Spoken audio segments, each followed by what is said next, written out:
Welcome to the newest episode of the Caucus Corner. Each week, we bring together legislators and New Yorkers to discuss some of the most pressing issues from the perspective of people of color. I am your host, Assemblywoman Micael Salage, chair of the Black, Puerto Rican, Hispanic, and Asian Legislative Caucus. Today, we're diving into something that quietly influences almost every part of our lives, the U.S. Census. It happens once every 10 years, but the ripple effects last a decade or more. The census determines how political power is distributed, how billions in federal dollars and funding gets allocated, and how our communities plan for everything from schools to hospitals to public transit. It's not just a headcount. It's a tool that shapes the future. And right now, there's real consequences and concerns about accuracy, undercount, and how decisions made today will impact the representation and resources for years to come. So let's break down what the census really is, why it matters, and why we need to start planning now, not just in 2030. The census isn't about counting people. It's about the political power and the real money on the ground for our communities. So with this conversation, I have two dynamic individuals with me that I purposely know very well. First, Assemblymember Landon Diaz. Are you on the line? Absolutely. Chair, thank you so much for having me. My name is Landon Days. I'm the Assembly member of the 77th District. I represent the Southwest Bronx.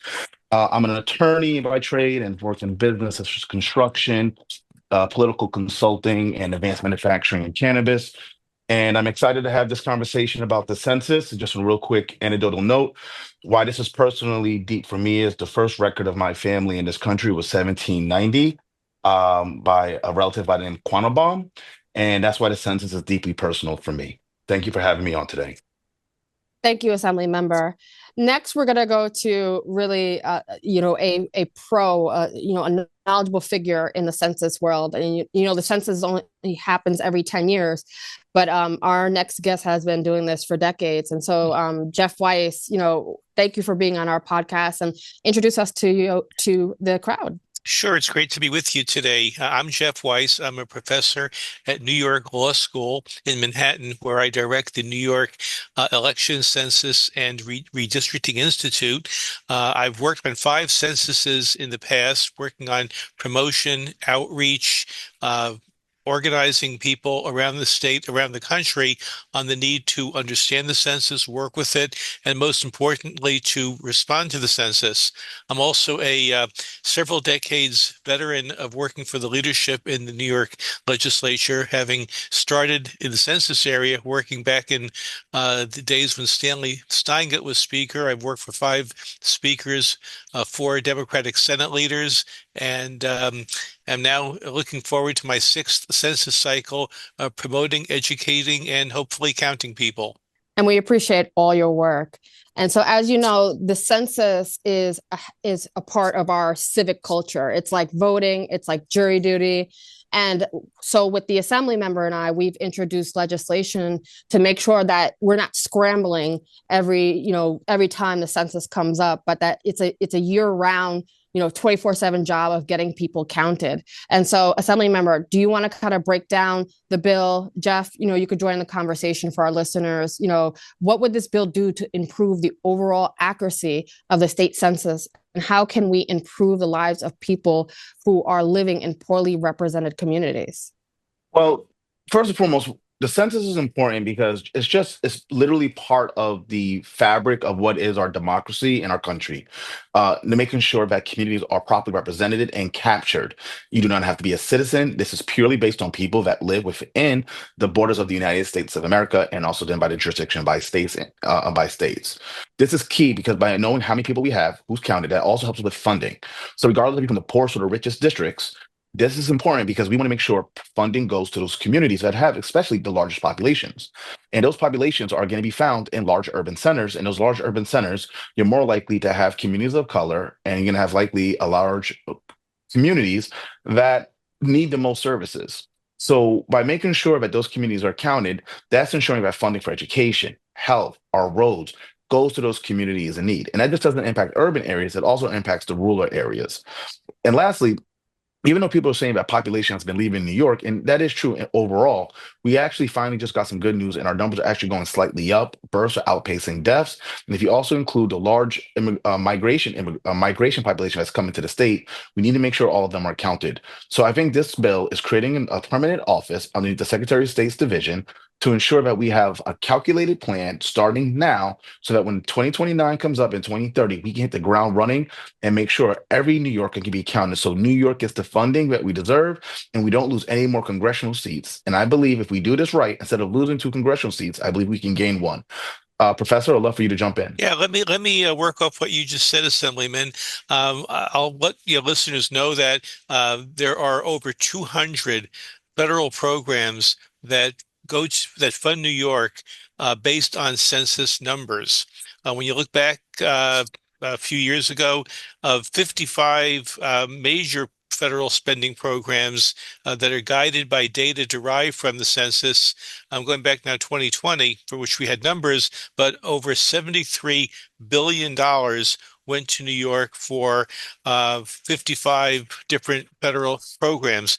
Of the 16 federal programs that actually fund New York on a per capita or automatic per person basis, back in 2020, New York State received this 53 billion, and that broke down to about $2,687,000 per person. So if anybody is missed in the census for just 16 programs alone, we're going to lose at least nearly $3,000. And that goes for Medicaid, SNAP, Medicare, Section 8, local education assistance, school lunch, Head Start, supplemental nutrition programs for women, infants, and children, the WIC program, low-income energy assistance, very basic programs that families need are based on the census. In the political context, New York now has 26 congressional districts. That's down from our high watermark of 45 districts back in the 1940s. We're now back down to the same number of seats we had in 1820.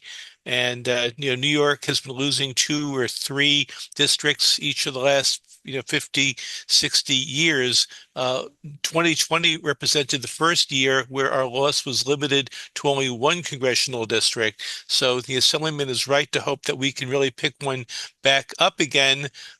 So this is critical in terms of our power in Washington, D.C. And if we don't plan now, New York risks losing more power in Washington, which is going to, as you say, impact so much. I want to go back to the fact that, in the 3/5 compromise, it was used to represent slaves in the early census of American history. So with this bill, how can we make the rights, the wrongs of the first census that marginalized and dehumanized our communities? How can we make it right?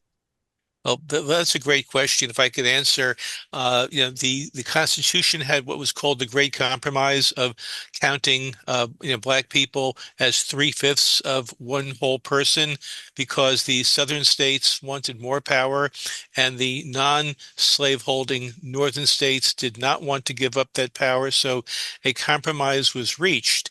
That all ended, years ago, around the time of the Civil War.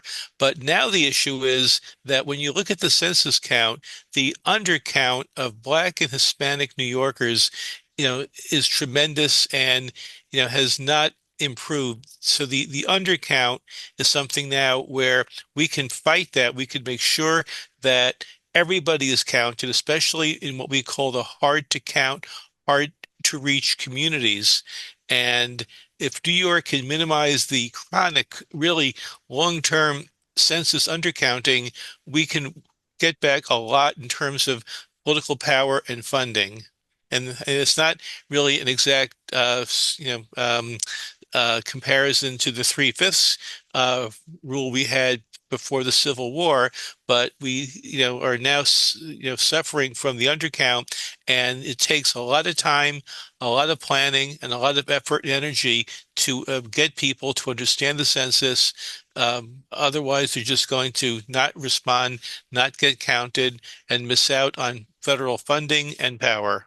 So it's interesting because the three-fifths compromise, it's interesting because DEI is a big topic of discussion right now. But the Three-Fifths Compromise was really the first DEI program for the United States because the South basically wanted more representation, even though they didn't have in their mind the population or the numbers.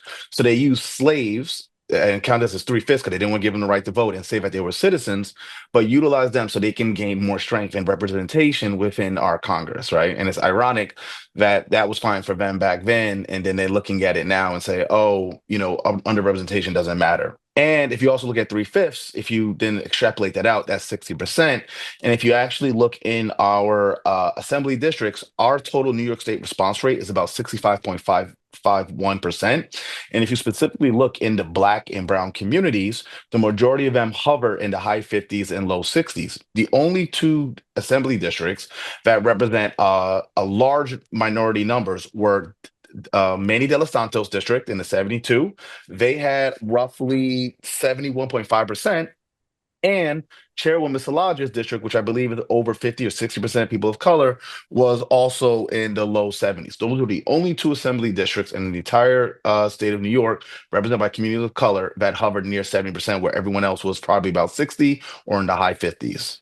Yeah, the response rates are really critical. And as the Assemblyman just mentioned, if your assembly district has a response rate of around 50%, that's literally what it means, that half the people are not responding to the census.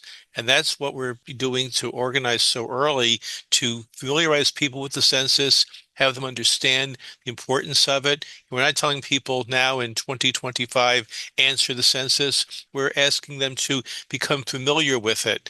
And with the proper state resources, that would become so much of an easier job than waiting until 2028, 2029, when people are too busy and we'll hear the same excuses. Well, they were busy, they didn't know about it, they lost the form, they forgot about it. If they know about it early on, they're not going to forget it in 2030. And you're so And right. I'm sorry. I was just saying, you're so right. Educating the public now builds trust and participation later.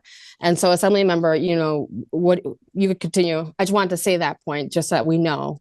Yeah, no, it's what I've definitely also realized is that I had some preconceived notion of what it was going to be in a breakdown in the census, and I was actually shocked as I looked through it. So Long Island had the lowest and highest assembly districts. Assembly District 1, which is out like in the Hamptons and that's Tom's district, had a 45% rate. Now, there's some interesting issues out there, right? It's the Hamptons area. Some people, that's their second home. They live in the city, they live in other places. Also very rural, so there's a lot of agriculture out there. There's a large immigrant population there because they work in the agricultural field. Then at the same time, in Long Island, District 8 and District 14 and District 17 were in the 80s, right? So the Republican districts definitely understand why the census was important. And specifically, Long Island understood the assignment also. And it also explains, if you look at the our Senate districts and everything and like that, Long Island is actually, I won't say overrepresented, but because they have such a strong census response, they really do get their proper amount of representation. So we need to make sure, and it doesn't mean we add more seats, but when it comes to the lines, so we need to make sure those communities of color, my district and other districts, are represented. But then at the same time, it just wasn't communities of color. Alex Boris district, the Upper East Side, ironically had a very low response, lower than my district, which has a large immigrant population. So some of my preconceived notions kind of fell through because I just assumed, because Alex represents a very large affluent population, that there would be high similar to Long Island, and that was not the case. On the flip side, and I ended on this, the west side of New York State, Rochester and Buffalo, the cities like Damian Meeks and Majority Leader Crystal People Stokes districts, very low. But the suburbs of Buffalo and Rochester, rocked it. Jen Lunsford district was the number one district in all the Democrats. And she told me we were organized. They went out and they planned and they got the job done. That shows if we organize early, we can get all of our response rates up across the board. We had some neighborhoods in Brooklyn, especially areas with high Caribbean populations, where week after week in July and August of 2020, we could never get the response rate higher than 45 or 50%. So part of this effort means going into these communities with trusted messengers, people at the block level, the community level, in your bodegas, your hair salons, your barbershops, who really can talk to people and get them to understand the census and pass it along to their customers. That's how the work gets done, and that doesn't get done in 1 month. It could take a few years to do that. And he's absolutely right, specifically on the Caribbean. So the one other inverse that I found odd, usually districts that have a large voting population usually have a very high census response also. This was my what was my hypothesis. But then you have someone like Speaker Carl Hasties' district in the 83rd, who has a very good voting record as a district. However, he had one of the lowest census responses around 55%. And to the professor's point, he has a tremendously large Caribbean population, which I guess it means they have some form of distrust in reference to the census.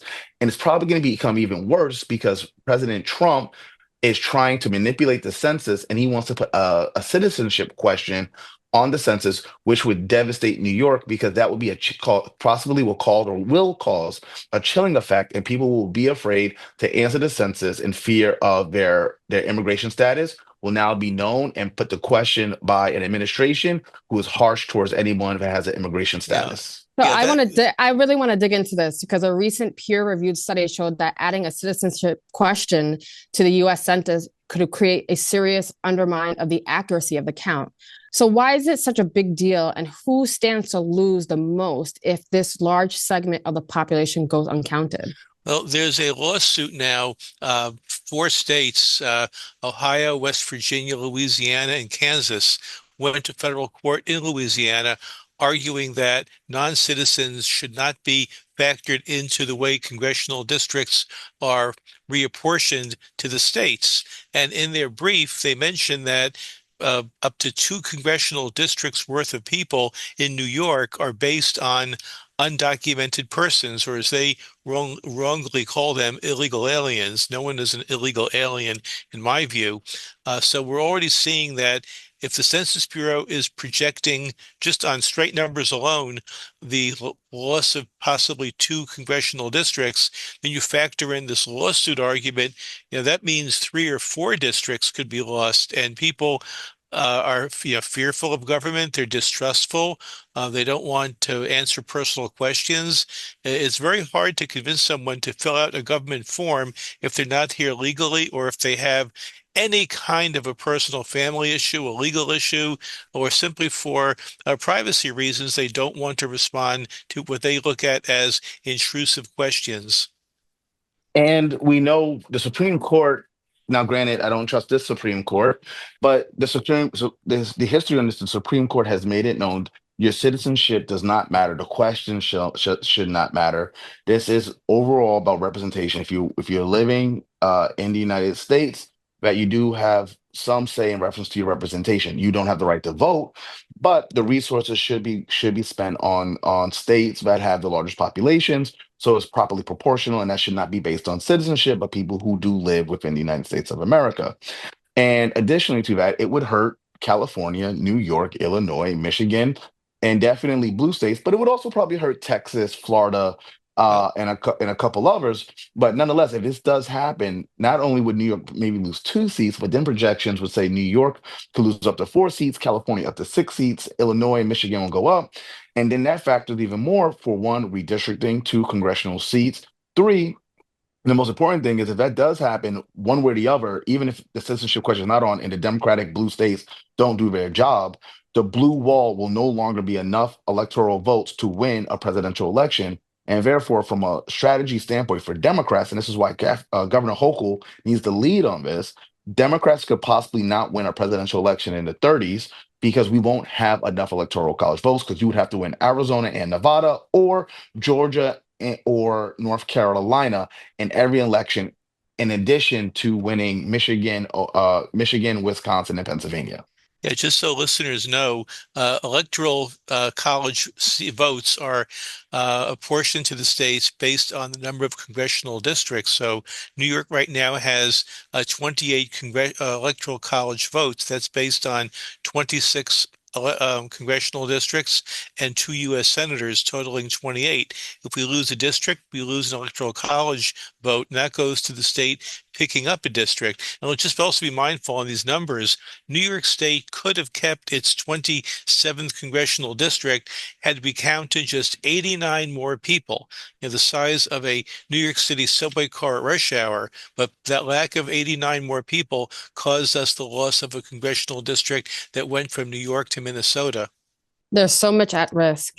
And so, I appreciate both of you being on this Zoom. And just to level set, when is the next census? Because I know we talked a lot about it, but when is the actual next census? Well, the actual next census is April 1st, 2030, although it starts a little bit earlier. But also every listener should be mindful that there's something called the American Community Survey that goes out to about a quarter of all households on a rotating basis every year. And that's not the actual decennial census itself, but it's the census that provides a lot of socioeconomic data that's used to augment or strengthen the decennial census. So if any listener gets the American Community Survey in the mailbox, please respond to that too. And that could happen tomorrow. So part of the reason why I'm pushing so heavily for this is, let's be honest, when it comes to bureaucracy and creating new agencies or offices, it takes us time, right? And then it has to be filled, and they got to get their feet under them and understand and learn.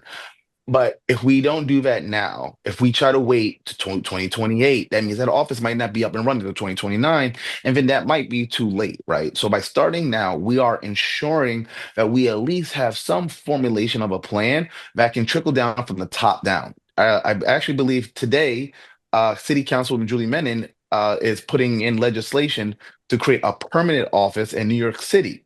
And so what we don't want is suddenly every city doing their own office, and us, the state of New York, who should be on top leading the way, is then going to be behind the 8 ball, right? We should be leading the way as a state, not just for our great state of New York, but for all the great states of the United States, and specifically for the Democratic states. We are a triple blue state. We have the executive branch and both houses. We need to be leading the charge and being a shining example for all states, so we can show that, especially on the Democratic side, we have a long-term plan to make sure our country's democracy is safe, to make sure that our government is working the proper way. And this is showing our believers, our voters, and our supporters that we are thinking long-term and have a long-term plan. Because I'll tell you one thing about the Republican Party and the Heritage Foundation, they have a long-term plan, and they know that 2030 is the year that the Republican Party can put the Democratic Party away forever. And if we don't wake up, if we don't realize this, we will lose. At the end of the day, the census isn't just about numbers. It's about visibility, voice, and value. So that wraps up this episode of the BPHA Caucus podcast. Thank you for tuning in as we continue the conversations on the policies and issues that impact our communities. Stay connected with the Black, Puerto Rican, Hispanic, and Asian Legislative Caucus by following us on social media and visiting our website for updates on our legislative work and upcoming events. If you found today's discussion valuable, be sure to share this episode and subscribe so you never miss an update. Until next time, let's keep pushing for progress and equity for all New Yorkers. Thank you for listening.